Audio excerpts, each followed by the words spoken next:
what do the listeners have to look forward to next week? Next week, let's have a look. Am I right? Is it to be super excited for next week? Huh? Well, it's every week to be super excited for.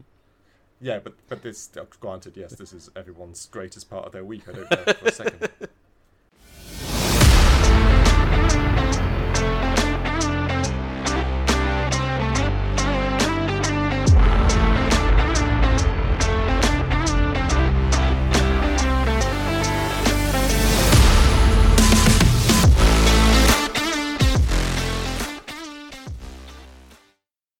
Hello and welcome back to a brand new episode of the Critical Arcade podcast. I'm your co-host, Nick.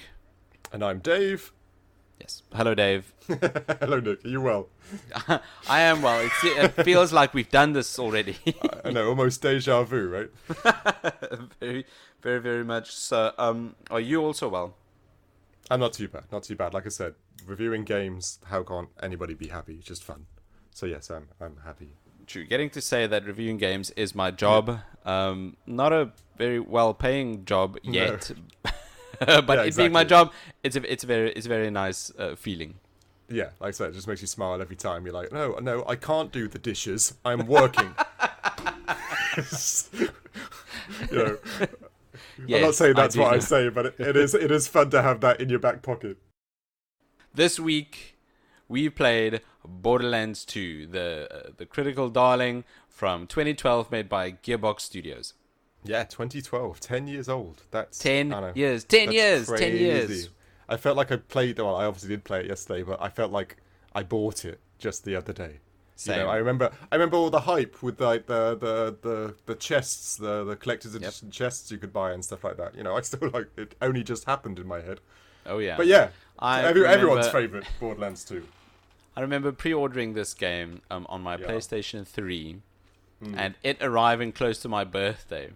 Oh yeah, it was a very very special time. I just realised you were a teenager. I was a big fat teenager. Yeah, you were, weren't you? Oh yeah, that would have been exciting. I'm surprised. Did they make you only get it on your birthday, or did they let you play it when it arrived? No, they kept it from me and only let me play it on my birthday. It sucks not being an adult. Right? Adults in control. Oh, man. I hated it. I got it. I had it in my hands, and then I showed it to my girlfriend, who is now my wife. And then she said, "Oh, cool. This is mine now." Yeah, exactly. I can see it. Damn it. We've all been there. But anyway, but I got it, and then I played it, and then I didn't stop playing it for about 4 years. Yeah, no doubt. Yeah, the same thing as, and I'm sure we've drawn out. My brother and I got it because, of course, of the co-op. Like the co-op was so great in the first one. Oh man! And then of course we played the first one, and we played it all the way through. So now you can't just play the second one without. Oh, that's nice. Then it just feels empty. Oh yeah, this game is only, and particularly Borderlands 2 is only better as a co-op. Very much so. So this game is, I'm sure, because of that fact, it's got a very special place in a lot of people's childhoods, memories, and hearts, and rightfully so. Oh yeah, 100%. Yeah, it is. It's. I'd be amazed if it isn't beloved by almost most people in the gaming community because of the co-op, because of the nostalgia, because of the, it had hype. There was a load of, like I said, it hit so many of the right boxes. This was just a perfect mixture of it being a very good game at a very special time. Yeah, 100%. Like I said, it sounds like we should dive right in, really, because let's say fundamentally it was developed by a company called Gearbox, which we all probably know. But then, like I said, I always like looking what other games they made, and of course they've got kind of a checkered history in games. They got did you know they made the Brothers in Arms games? Oh no, I didn't. That's interesting. Yeah. And they're actually decent games, by the way. It's on our list somewhere, but those aren't bad. I played. And then, of course, the Duke Nukem. I think Brothers in Arms Hell's Highway. I think that's the one I played. And I enjoyed it quite a lot. Yeah, no, it's decent games. Like I said, listen out for more. I'm sure that's on our list. You'll find it somewhere. Duke Nukem, which... Duke Nukem Forever. Yeah, I think so. I only said... It has to be, right? Because that was the only one that came out recently. yeah, and of course that was a bit of a, let's call it special. It's a special game. Special show. And I didn't know they also did Homeworld. No, I don't know Homeworld. It's the like space exploration. It sounds the name sounds like some sort of sci-fi game, but no, I've not played. It's actually quite decent. Had no clue that they were the developers of it. I really didn't. But yeah, it's got one of those niche games that's got like a following, but not like a huge one, so not everybody's heard of it. But no, so it's supposedly quite. So it's game. Safe to say that the Borderlands games are their top earners. They're most famous. 100%. The best games that they make. Yeah. Yes. Well, yes, number 2. Number 2. Yeah. I think that's another thing. The second game, Borderlands 2, is still, out of the 5 Borderlands games there are, number 2 is still the best one that they've made. Oh, yes, I think that's very true. I'd say to this day, even with the new ones coming out and all this, they're still the best game. Yes. In our opinions, but it is. I'd be amazed if most people don't think it, because we all know about 3. Yeah. And its faults and problems, and it is the same. It is. It's what birthed all the other good stuff as well. That's right. Just like most good sequels and stuff. Just like most good sequels. Yeah. Assassin's Creed 2 did the same thing because that was so good. That's true. It spawned an entire Assassin's Creed generation. Yeah, world. Yeah, no doubt. But yeah, like I said, Borderlands 2 is the pinnacle of Borderlands-esque stories. True. It's still up there. If we could delve into our segments, the first one we've got is narrative. In the narrative for Borderlands 2, I think it's good. Just good with one absolutely great part. And that I feel like I know exactly. Say. You know exactly what I'm going to say. Most people that have played Borderlands 2, I do. They know exactly what I'm going to say, and that is the antagonist for this game, none other none other than Handsome Jack. There is none that compares. He is pretty unforgettable as an antagonist by all accounts. And like you said, it's in everybody's top 10 list of most memorable bad guys. He's got to not only just bad guys, but video game characters. Yeah, no, it's very true. I forget who. Did you know who did the voice of Handsome Jack? No, I was thinking about this earlier. I don't know who is the voice of Handsome Jack. Would you mind googling for us? Which? Because Handsome Jack, I remember when I started playing this game, immediately he's just on your Echo device talking to you, telling you that you're just this little shit that can't possibly take him down. That's true. Yeah. No, you're absolutely right, and it's those parts, like you said, the little audio parts, where he's talking nonsense and telling you stories. Those are the best parts of the entire thing. Like, they're so memorable. Yeah. The gentleman was Dameon Clarke. Oh, okay. I don't know. Now I look at it, I don't know if that's just from Tales of. Voice of Handsome Jack. No, you're right. Dameon. Oh, it is. Yeah, it is. Okay. Dameon Clarke. He did a good job. He did an excellent job. It's 10 years later, and Handsome Jack is still up there, top 10. Oh yeah, no doubt. They're top tier, no doubt, 100%. Like even all his little stories, and I won't go into them, but I remember. Do you remember them all? There's one where he talks about somebody attacked him with a spoon. Example: this one guy in New Haven, right? City's burning, people are dying left and right, yada, yada, yada. This jackal rushes me with a spoon. A freaking spoon, and I'm dying laughing, right? So I scoop out his stupid little eyeballs with it, and his kids are all, wah! And I'm I can't even, he can't see where he's going. He's bumping into stuff, and anyway, I don't know. Maybe you had to be there. The moral is, you're a total bitch. And that story is so hilarious. Like, it's one of those you'll find when you play the game and you're out there, you're killing skags and all the other things around there, but you just have to stop. Like, as soon as he comes on the audio, you just stop. You find a safe spot. You stop and you listen. And you just listen to Yeah, it's because it's like get a warm glass of milk. To your favorite DJ. Yeah, exactly. I always thought. I remember playing the game years ago, and I still think it now. If he stopped voice acting and just made his own radio, where Handsome Jack was the host, and he played music and spoke to celebrities and stuff, I thought that's multi-million-dollar. That's a great idea. That's a great idea, which I think is unfortunately owned by Gearbox or 2K. Yeah, of course it is. So if you're listening, I want my commission if they hadn't thought of this yet. Yes, please. Because I'm sure they're listening. There's no doubt they're listening. But yeah, anyway, the narrative. There was other aspects. I like. You played Borderlands 1, of course. Yeah, I liked that it continues the story. You come into the second one as new characters, but you help all the old characters. You get to see. Oh God, my names are gone. You get to see those old characters: Roland, Lilith, Brick, and Mordecai. And that's it. Thank you. So thank God you were here.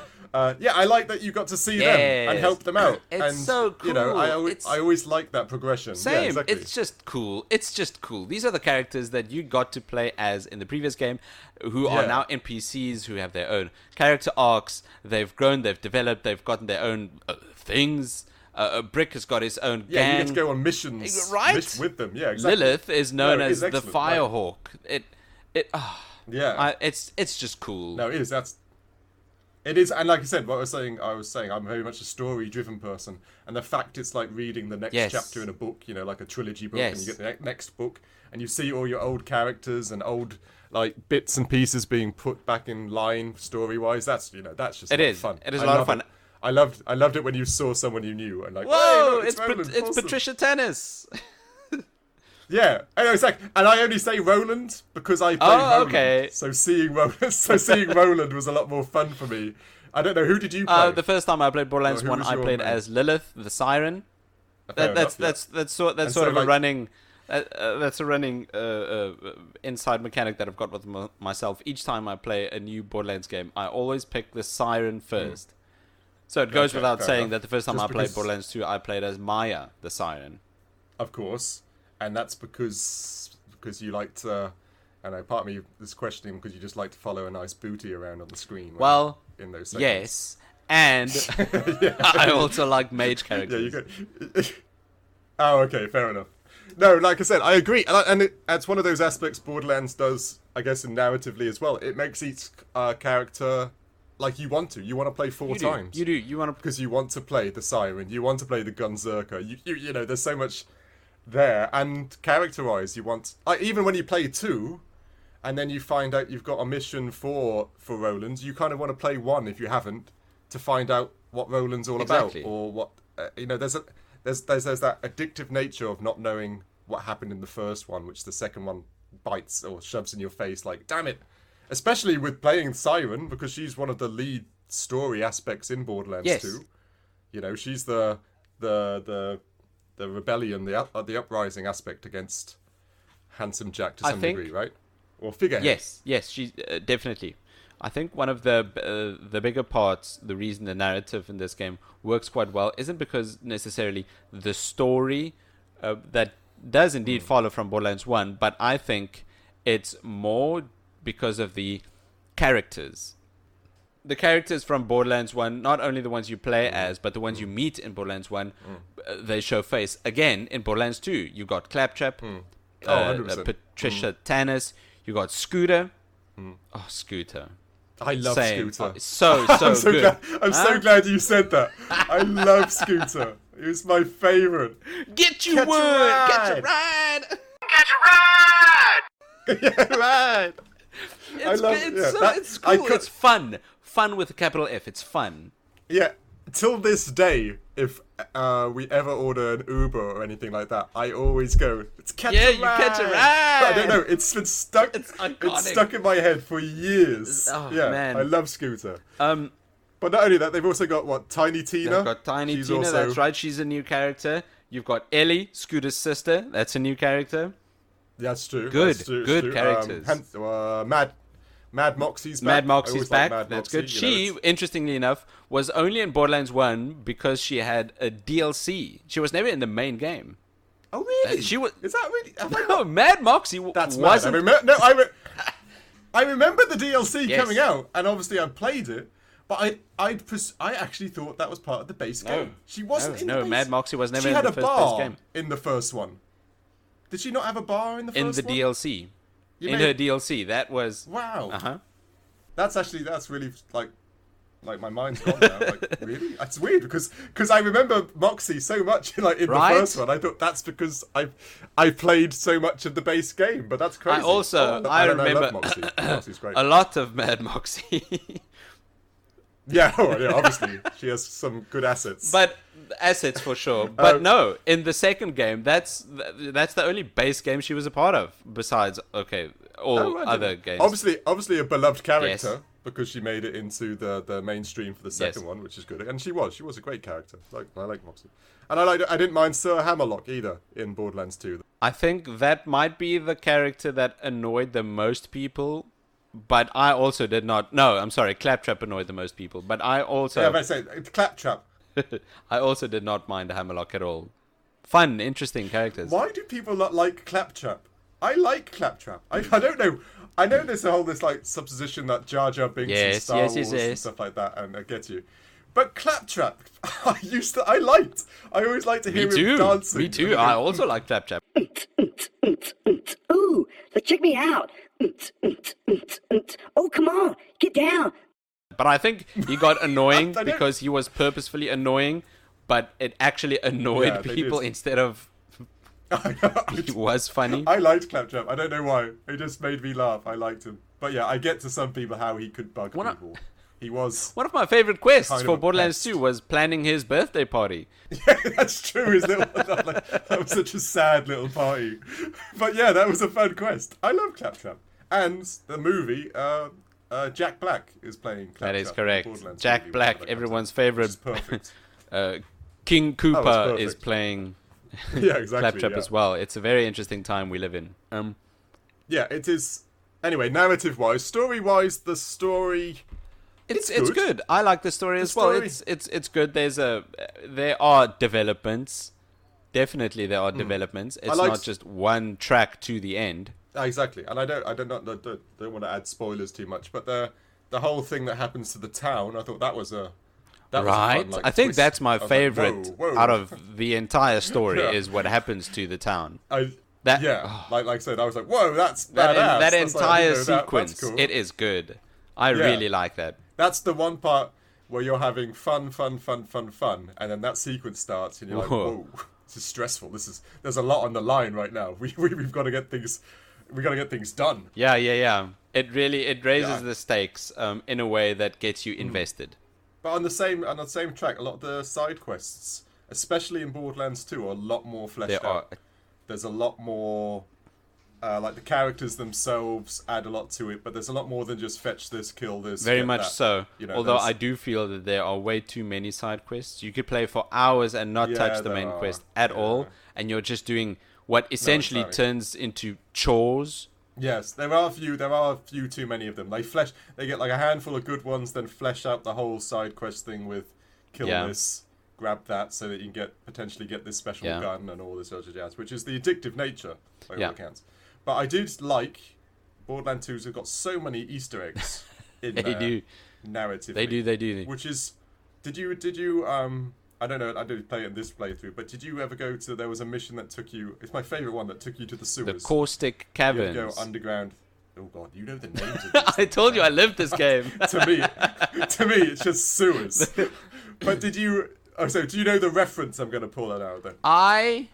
That there was a... Oh man, I remember. I do. I know exactly where you're going with this. Oh man, I love this. It is so good. I don't mind spoiling this. Are you gonna tell it? Go on. What is it? No, go on. I hope we're on the same page. I hope so as well because it's good. In the Caustic Caverns, this is this huge underground acidic cavern with huge acid pools and monsters and a massive doll, which is one of the in-universe brands, a doll mining rig. It's been abandoned for hundreds of years, and it has been overtaken by nature and monsters, and it's got this very generally creepy vibe, this abandoned mining rig in this huge cave.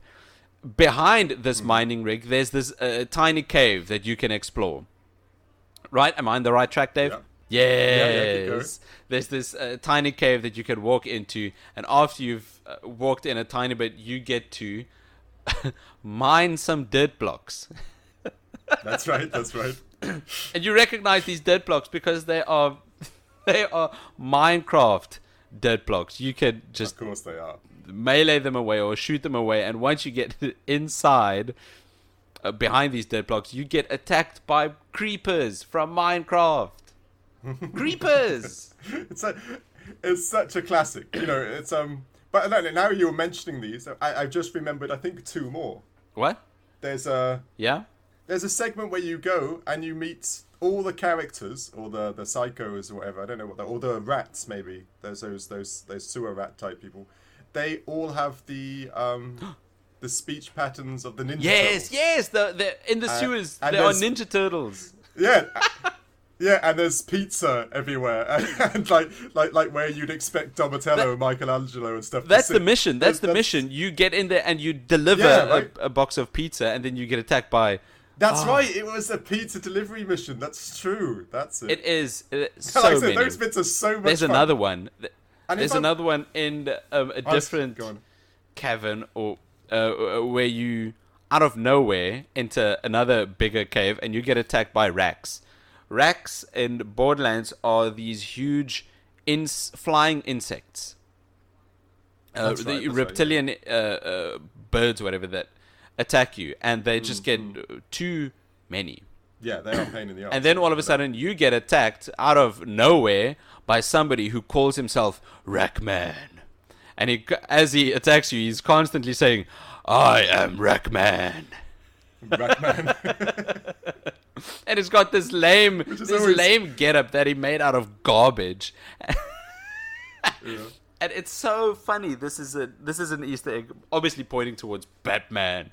It's just Batman, good. yeah, It's cool. It's fun. It's good. There's loads. Am I making this up? Because my mind is also going back. Sorry, ladies and gents, we're just being nostalgic now because there's so many Easter eggs. Is there not a fireplace with a sword in it somewhere? If you know what I'm getting at. I don't know. Isn't there? There might be. I felt like there was, Now, if anybody doesn't know what I'm talking about, I'm pretty sure there's a Dark Souls reference in there somewhere, but I can't remember as well. And of course, Nick's got this dictionary aspect of games he plays. I don't know how he does it, but he'd be the one who would know. I can't remember. There might have there might really have been. Oh, it's so cool though. But anyway, ladies and gents, there were so many of these, and these all form, to some degree, part of the narrative. The side quests, the aspects, and there's so many bits you'll be playing it, and you'll just be shooting and enjoying yourself, and then you'll see these little niche bits. Oh, sorry, another thing just came to mind. Isn't there a Rick and Morty one? There can't be. This game was out in 2012. Is that too soon? I think it's too soon. There might have been a Rick and Morty one in Borderlands 3 or Wonderlands. Oh, that's a shame. Okay, maybe I got it's all up there, just isn't all in the right order. But I know there's a Rick and Morty one somewhere. But anyway, this all form the narrative, which, like I said, there are so many parts where you're just playing, and then you see these little bits that just relate to you because you used to watch that cult movie. It's all there. this It's good. game, or you're a fan. Unfortunately, it is, and it's so again, it's one of those times where you can imagine the staff, said, "Oh, I've got this really great idea. Can we do it?" And then the director was like, "Yeah, why not?" That's got to be such a fun.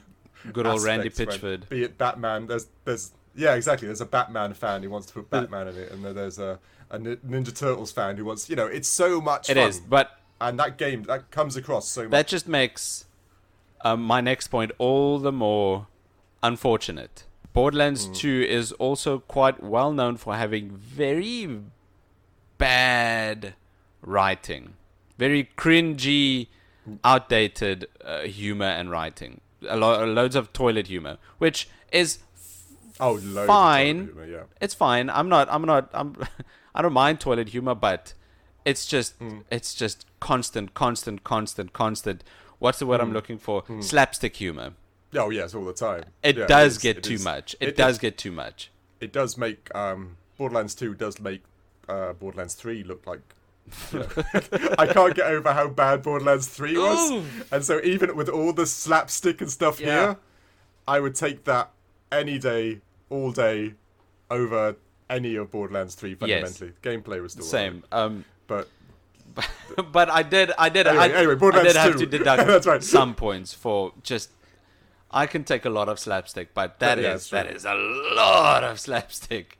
That's true. That is, and it's quite a lengthy campaign, really. Like I'm sure story, if you push through it, it's only a few 10 hours long or something like that. But if you get the most out of it, do all the side quests, it's actually quite a long. I don't know. What would you say? 50 hours or so? Yes, I don't know. probably. There's a buttload of content in this game. Yeah, especially if you're the achievement hunter and all that. There's probably hundreds of hours. I don't know. I'm not that. But anyway, and narratively, it's got its pluses and it's got its pluses. One very big plus that we'll call Handsome Jack, and a load of others. It's just it's a good time, but I think the writing could do some work. It's a definite. Okay, and visually, I think this game was okay. I liked that the big variety between all the different areas that you visit in the game. Snow area, grasslands, desert, and I think the last one was a corrupted area. Yeah. So, and the cityscape. And the cityscape, yeah. Sorry about that. I like all the distinctions between the different areas. And the enemy designs were nice. It was very colorful. But graphically, I think this game was fine. You think it reused the same engine from 1 a bit too much? Is that the case? Is that what happened? Did they reuse the same engine? No, I think they did. There was quite a gap between the two of them, so I'm sure they refined the engine a bit. But I understand what you mean. There wasn't. I wouldn't say there were leaps and bounds in graphic fidelity and stuff like that. But then I must admit I'm a real sucker for that. The cell shading. I do love that type of style, just because I'm such a sucker for it and games such as that. But then if you compare, again, I know this is an older game, so you can't really do it. And I do love that style. And I don't think you've watched it yet. The Netflix Arcane. No, I haven't watched Arcane yet. I've been meaning to, but I got kids. But if you look at that and you compare, because it's the same kind of aspect. And like I said, I'm not going to go on Arcane. You know how much I think I love Arcane, ladies and gents. I think that's brilliant. And then you compare the artistic aspect with the same, I'm guessing roughly the same software. It's night and day. Like Borderlands 2 looks like amateur hour. But that said, sorry, this game is how old now? It is 10 years old.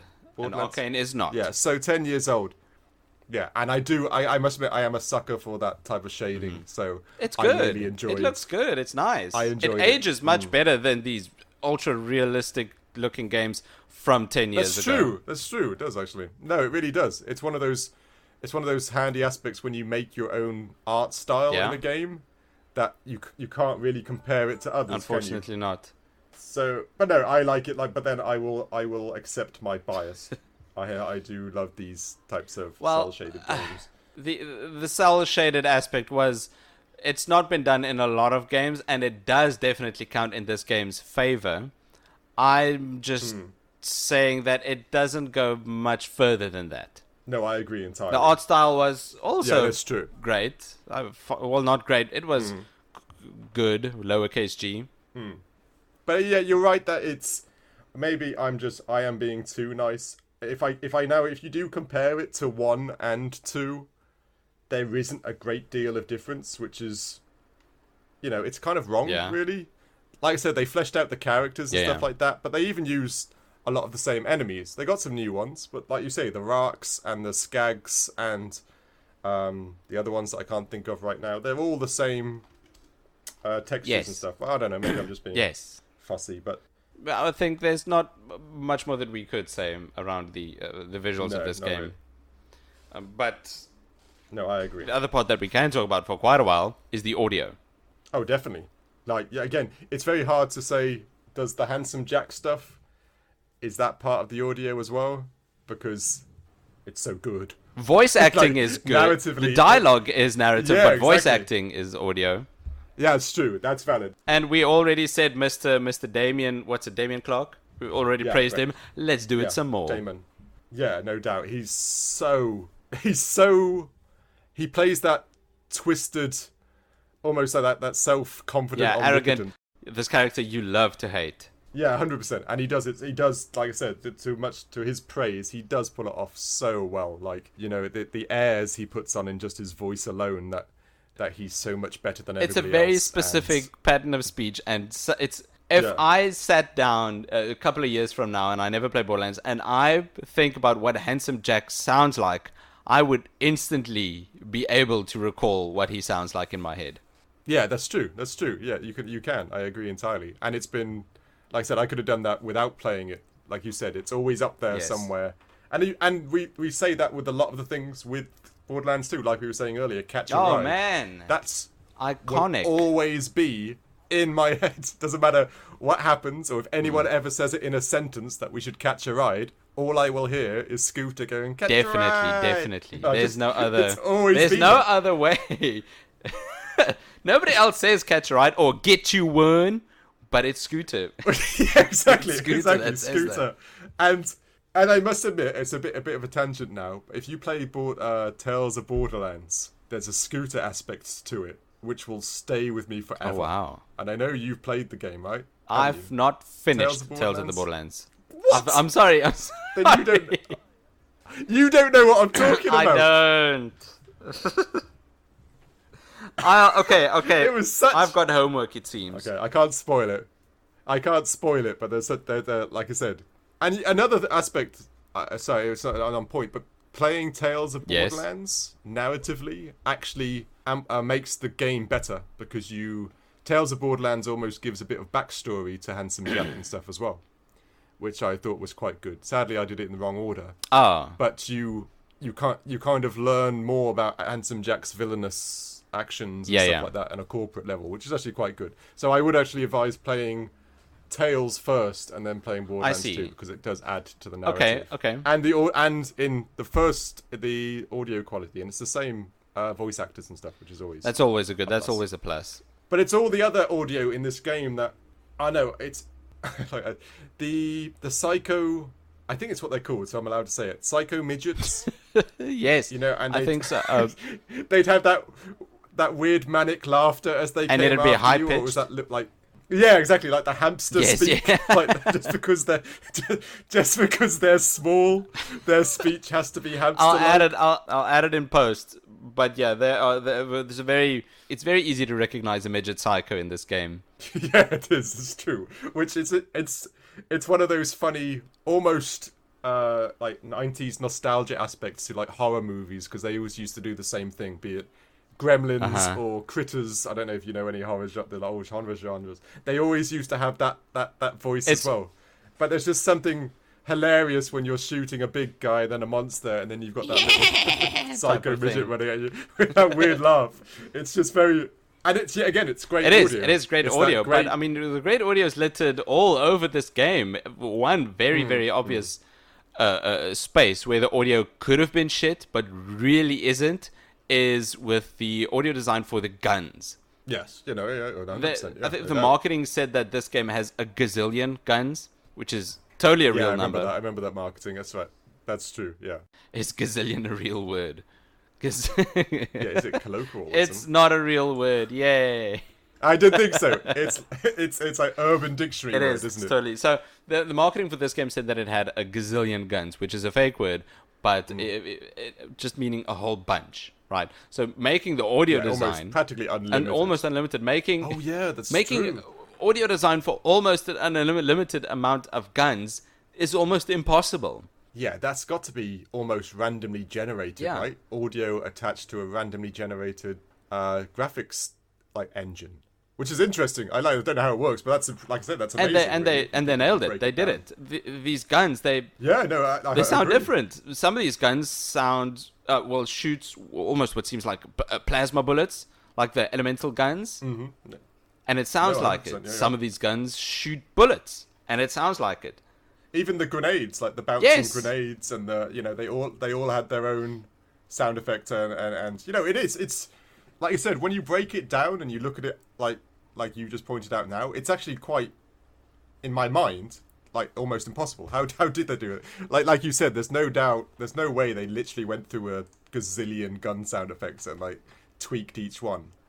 So there's got to be some sort of like magic involved with audio mastery that they've done in Truly. there somehow. Because, like I said, it's an interesting aspect which I didn't even think about.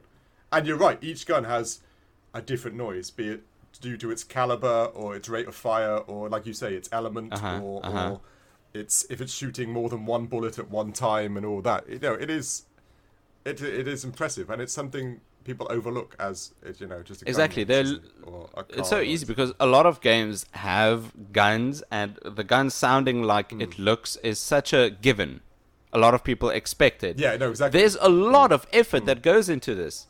And especially if there's a gazillion guns in your game. Yeah, it's like it doesn't sound like fun. Put it that way, but yeah, it's an interesting aspect that you don't think about. And like I said, they do nail the audio in this. It fits the aesthetic. It almost fits the.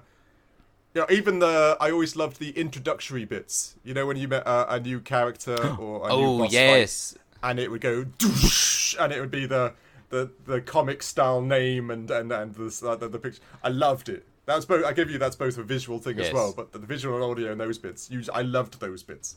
Those bits were like those. Whoa! Yes, it's bad guy time. It's boss fight time. Borderlands 2 had the perfect amount. It was very. I don't know how to explain this, but Borderlands 2 had just the right amount of these title cards for characters. Borderlands 1 had some of it, and then they just stopped midway the game. And Borderlands 3 had just way too many. Way too many. Every second character that you'd forget about immediately had a title card because they knew it was a good thing. And they just had too many. Yeah, it's one of those things you brought up in a few of our other podcasts, which I never actually looked into. But it's yet again, you see Borderlands 3, and you see who's the development team behind it. And you notice how many people are missing from the Borderlands 2. And you've said that in a lot of games, be it Overwatch and all these other games. And all these other games, whatever they do really great, and if they don't go on to the sequel, you almost know that it's lost some of the heart. This or is the true. integrity And you know what? And it's so evident. I'm gonna do it with this game too. This game. Oh no! Do you know who's the director of this game? Of most Borderlands games? No, I don't. You I do. It's a man called Randy Pitchford. Okay, I think I know the name. But, and he is a man that should not be a part of a game's development. Where in Overwatch, in the case of Overwatch 2, the director being Jeff Kaplan was a very good thing. In the case of Borderlands, the director being Randy Pitchford is a very bad thing because he's not a very great person. No, he's a bit of a tyrant, like a dictator. Yes, he's a bit of an arsehole. That'll do. I don't know if you noticed, but the voice actor for Claptrap changed in Borderlands 3. That's true. The original voice actor for Claptrap in Borderlands 1 and 2 and pre-sequel, he got harassed by Randy Pitchford. Belittled, or are we talking like higher levels of harassment? I'm not entirely sure. I think it's somewhere between those two. I don't think it's physically harassment, but... No. But anyway... Like verbal exactly. And he said these aren't working conditions that anyone should be working under. And he removed himself from Borderlands 3. So they had to get a brand new voice actor for Claptrap, one of the most iconic voices in the entire franchise. And they had to replace the voice actor because he got harassed by Randy Pitchford. And Randy Pitchford is also quite well known for being very vocal on Twitter and his opinions. Yeah, okay, yeah. I think this is where I might know his name from. Like, I think I've seen the Twitter screenshots. Right, he's not shy. I think it was, and he's a very odd man too. He's very odd. At the reveal event for Borderlands 3, it was a live event, and everyone would be coming in, setting in for this live reveal event for Borderlands 3, and it started with Randy Pitchford's half-hour or something magic show. Sorry, I wasn't expecting that. Where he would do just these illusion tricks on this crowd for, I don't know, 45 minutes, and everyone was just sitting there. Okay, thanks, Randy. Borderlands 3, please. This is a weird warm-up. Yeah.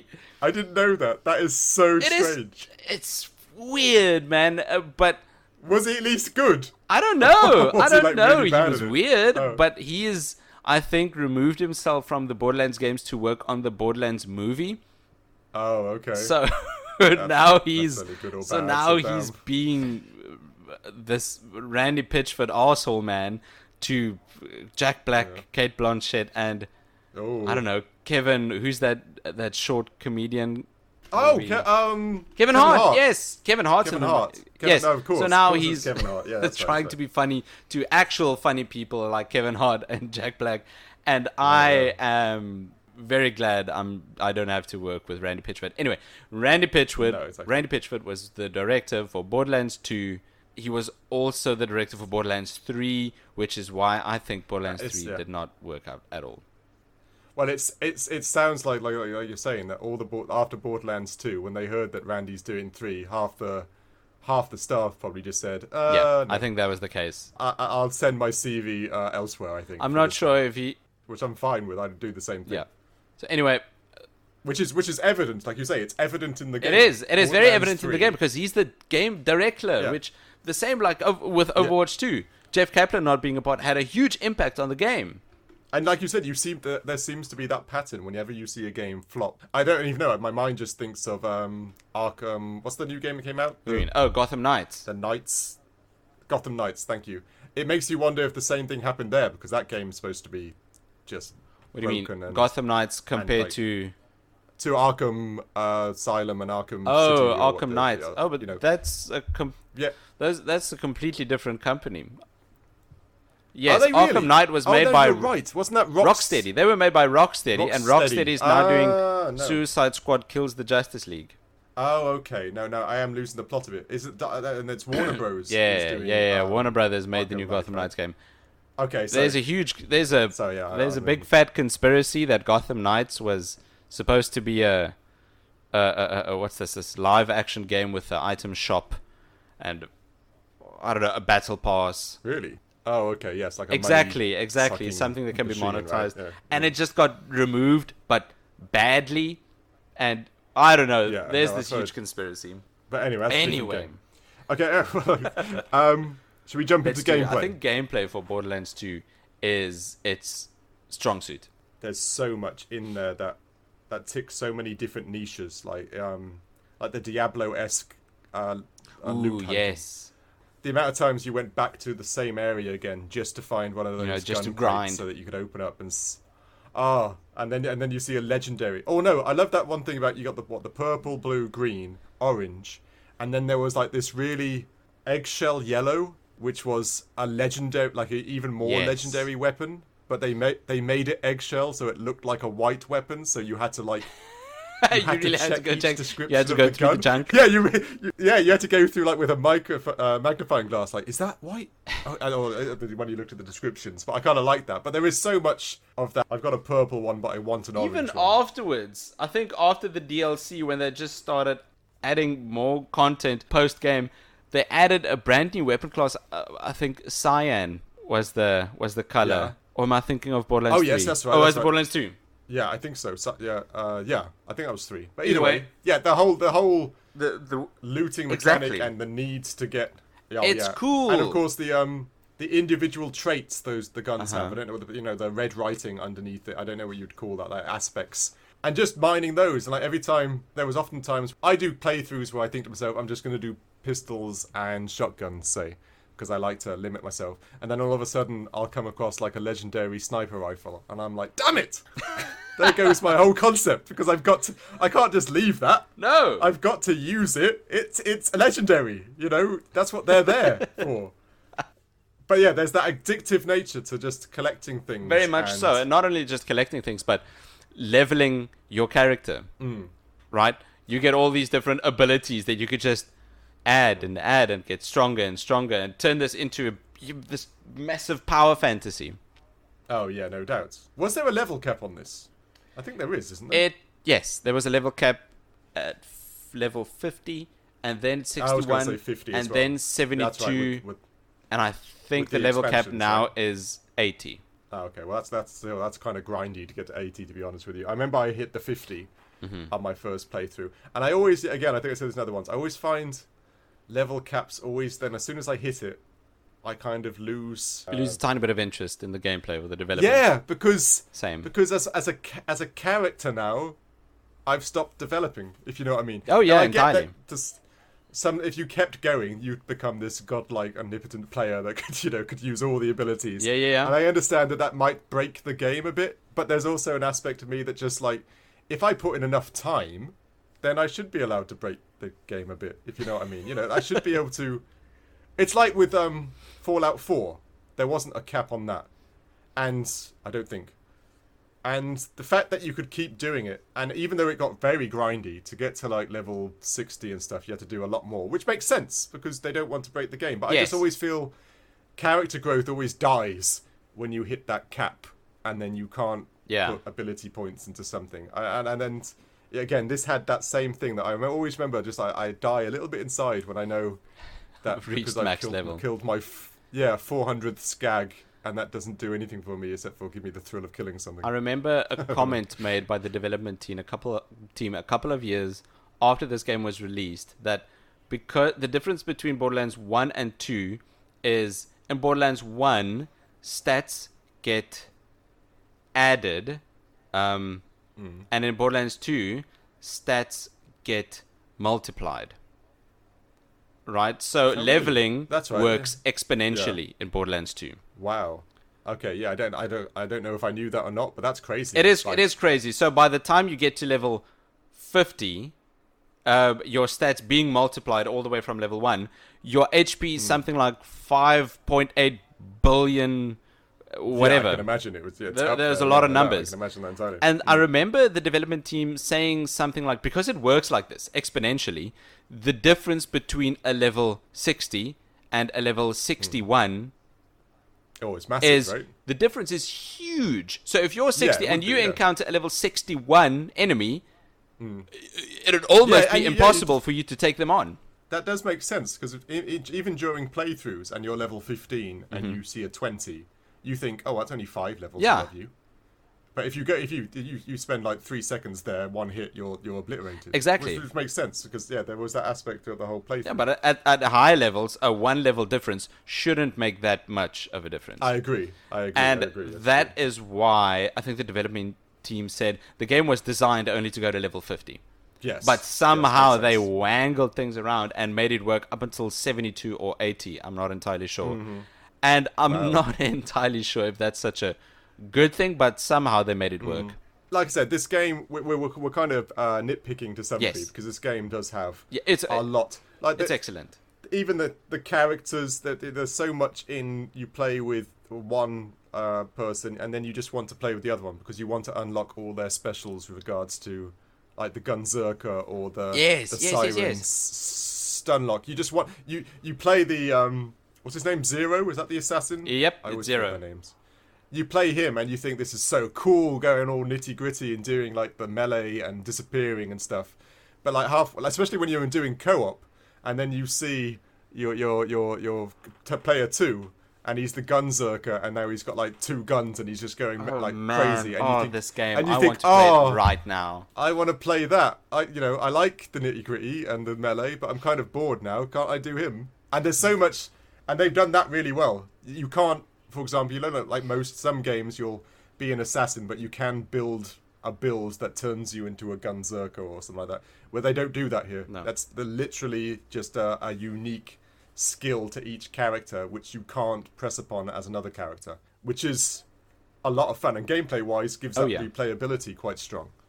This game, I think you hit the nail on the head. This game is at its best when you get to play co-op with other people who are playing other characters who you could synergize with in the heat of battle, right? As you're playing this game, you're going invisible, your mate is gunzerking everyone's face, and your other mate is just phase locking someone into the air, while someone on the other side is just throwing down a turret.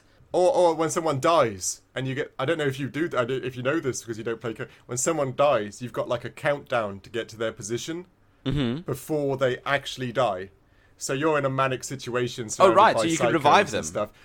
Yeah, so you go, oh crap, so I got to leave my position, and you run Yes. around and you're throwing grenades and shooting, and you're trying to get there, and you've got that little bar to fill up so that they revive. So you're being shot at whilst you wait for the bar to refill, and when you're down, you can also shoot as well, but through like blood-covered eyes. I think that's the same in that is when you're in Player fight One, for your right? life. Yeah, exactly. Mode. That's right. So That this works. is when this game is at its best. That is Yeah, when this no game doubt. peaks. When you get that second wind, and It's you good. think, you're like, let's get back over again. it's cool. And this game is cool and it's fun and I love it. And one thing they also did with co-op, the bad guys get exponentially more with the more people playing. That's right. So if you had 50 when you're one player, you'd have 100 with two player and 150 with three players. So you don't lose that manic, we're surrounded. No. And there's this and there's the brutes doing that. And there's that same manic energy to some of the gunfights, which is one of the best parts of it. Definitely. Borderlands 2, it really, really hit that sweet spot with a load of gameplay mechanics. And that is extremely difficult to do, and they somehow managed to do it, and they haven't managed to find that sweet spot since. No, and it's like I said, I'll be nitpicky a little bit now. Gameplay-wise, the one thing that I found exactly the same as the first one is the vehicle combat and driving around. I forgot about this. It's kind of clunky and stiff. Yeah, it's meh. It is. It's really one of those things where you thought, okay, the first one you let it go. The second one, everybody knew the vehicle stuff wasn't the greatest fun, and they didn't seem to polish that up. And that's a bad reputation for Scooter, who's doing his best, and they should have done a better job for him. It's not Scooter's Poor lad. fault. No, it's not Scooter's fault. But yeah, that was the one thing that always felt almost outdated when you jump into it. You got the weird, it does feel outdated. It didn't feel smooth or clean in any way when you're driving around. It felt And, I mean, clunky. at least you could drive in the same car with your mates. They could shoot. Oh and yeah, you shoot could the turrets drive. and all that. Oh, that was yeah, fun. That was a lot of fun. But it could have been better. That's all I'm saying. It could have. Like again, I am nitpicking a bit. Definitely. But it was definitely fun. So Yeah, this anything game. else on Gunpowder? No. I think we got gameplay. This game has got a load of things, a ton of things, all happening at the same time, and it walks that thin line masterfully. But there is a price to pay, and We're talking performance now, aren't we? we are on performance. This game, unfortunately, it deals with a load of bugs and glitches and things not working 100% all the time, which is understandable. There's a ton of things happening, That's what I mean. Yeah. but still, bugs aren't supposed to be there. No, there were a lot, and there's nobody who hasn't done a playthrough that hasn't come across something. Some of it Exactly. annoying, some of it is you can look past, and some of it is I've got to load my other save now because I can't move. Or I found like a lot of time with the vehicle stuff. I sometimes, when you crash your vehicle, and if it's a certain level of crash, you kind of climb out. Right? Yes. You can climb out the vehicle and stuff. There was an aspect where I'd crashed, but I couldn't get out the car. I was just randomly on the side, and so I was being attacked, and I couldn't do anything. I was pressing the buttons. see. So I was, This happens all the time. Not this specific bug, but loads of these different bugs. There are invisible geometry in the middle of the road. yeah, that's or right. That happened a lot. Yep. A legendary just falls off of this enemy and then falls through the ground, and it's gone. And I heard a lot of people even just lost their guns that were equipped. Yes. And then all of a sudden they go to their equipped spot and there's nothing there. Like, where'd it go? Like, what happened? Like, yeah, it was a weird little a glitch, but a really frustrating one if you lost the legendary gun that took you hours to find. And this happens a lot, these bugs. It happens way too often.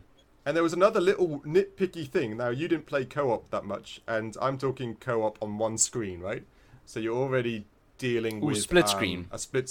Yeah, you got a split screen scenario, so you're dealing with 50% of the screen. And then, when you put up your pop-up menu, and it's kind of like this menu that's projected in front of you type aspect. Which is cool. Which is very cool. But in co-op, because you got half the screen, you can only see half the menu. So sometimes you're looking at the bottom of the page or the top of the page, and so you've got to, like, re-tweak. And that just seemed broken. They could have made... that's lame. We all love the projection thing, but for co-op, they should have just made it, like, fit screen. Yeah, for split screen that doesn't work. That doesn't work. That could have been perfectly fixable in quite an easy way. But in fact, it was so annoying when you're there going, move that there left. It wasn't. Yeah, and that was a silly thing not to fix. It definitely was. It definitely was. There's just quite a few of these unfortunate things that they didn't think about or didn't address that are just still in the game. Too much of a deadline potentially. It's often the case they got these deadlines that if they don't meet, they lose their houses and bonuses and all the other horrible things. But yeah, you can see it's rife in this game. But don't let that take away that the fact the game is still a massive amount of fun to play, especially with your mates. Like I find it hard to think of another game that if you were with your mates and you've got Red Bull or beers and you've got nothing else to do, put your switches down and your phones down and just get this game out and just have a absolute battle frenzy. You don't even really need to know what's going on. It's such a fun time. It's one of those games where we say we'll play it for an hour and then all of a sudden it's 4:00 in the morning. That reminds me. Yeah, go on. If we can move on to the value for money for this game. Yeah. Well, I think you have. That is where a ton of this value for money comes from. That you could play this game, you can enjoy all of it, which is a lot, with your friends. Oh, yeah. And very few games get close to the bar that this one set. No, I agree. It's got such a party vibe to it. I know it's weird to say when it's a kind of like a shooting first-person story-driven, but it's got such a... And anyone can pick it up and basically pick up the control scheme quite easily. And it's just so manic and crazy. It'd be quiet and then crazy all of a sudden. And it's just a good time. It is just a good time. Yes. This game is the best time when you just play it with your friends. The value for money increases almost like the levels exponentially. It's a very, very good time, and this game is lengthy, and there's stuff to do, and I don't know. Even now, when this game is, a lot of times, it's on sale where you can get all the DLC, all the content post-release for $10. Yeah, I agree. Like the Handsome Collection. If you can get that for $10, that is an insanely good deal. And get your friends to buy it as well. No, I agree entirely. It's out there and it is reasonably priced. There is no reason, like during sales or Christmas sales or Black Friday sales, that you shouldn't just put that in your car and just buy it for cheap, because you are getting so much more than $10 worth. Especially, like you said, you got brothers, sisters, mates, whatever, parents, because it's such a fun time to play with each other. It might be old, but it still hits that spot like a lot of games really don't anymore. Truly. So like everybody talks about Call of Duty and stuff, but there's too much complexity to playing that it's well. And real. Yeah, too serious. Too serious, that's the word. I just want a goofy game. Give me a goofy gun so I can shoot a goofy reptilian bird. No, exactly right. And it doesn't take itself seriously like Call of Duty games and stuff. It is really one of those games that definitely pick it up, play it, have a good time. I'd be amazed if you didn't. And it's so easy to buy now. It is everywhere. Steam, PlayStation Network, Game Pass, I presume Xbox's version of it's out there too as well. So yeah, there's no reason you shouldn't own it. It really is value for money, and there's a lot there. So it's a no-brainer. So Dave and I, we gave our scores to Borderlands 2 through all of our segments. We put them in the box. We shook it around, kicked it a little bit, and then we gave Borderlands 2 the letter grade rating of B-. Which, I mean, which is about right. It's fine. If it wasn't for the... B- is a good score. If it wasn't for all of those bugs and glitches and the horrible writing, it would have had it probably would have gotten an A. Yeah, I agree. I think so, yeah. That would have definitely fixed it a great deal. Like I said, it's a solid game. It's a good game. A B- is it's a decent score. I think that's about right. Yeah, I've got a load of good memories with Borderlands 2. It is just, it's never gonna leave me. I think Borderlands 2 is one of the best, one of the good ones. Yeah, it's one of those games. Yeah, pick it up now. Thanks for tuning in this week's episode of the Critical Arcade podcast. If you want to check out more, you could do that wherever you get your podcasts, and you could also find us on YouTube. You can hit me up on Twitter at It's Time for Nick. Dave, where can they find you? If they do find me anywhere, I will have to give them at least a 3-hour monologue of my Claptrap impressions with a musical score and dance moves, and nobody wants that. I'm telling you. So, I don't know. It sounds good. At your own risk. I'm not Jack Black quality. I'm really not. But yeah, that's what will happen. Let's see here. Thank you for listening, everyone. What do the listeners have to look forward to next week? Next week, let's have a look. Am I right? Is it to be super excited for next week? Huh? Well, it's every week to be super excited for. Yeah, but this, granted, yes, this is everyone's greatest part of their week. I don't know for a second. Next week is a classic for most people.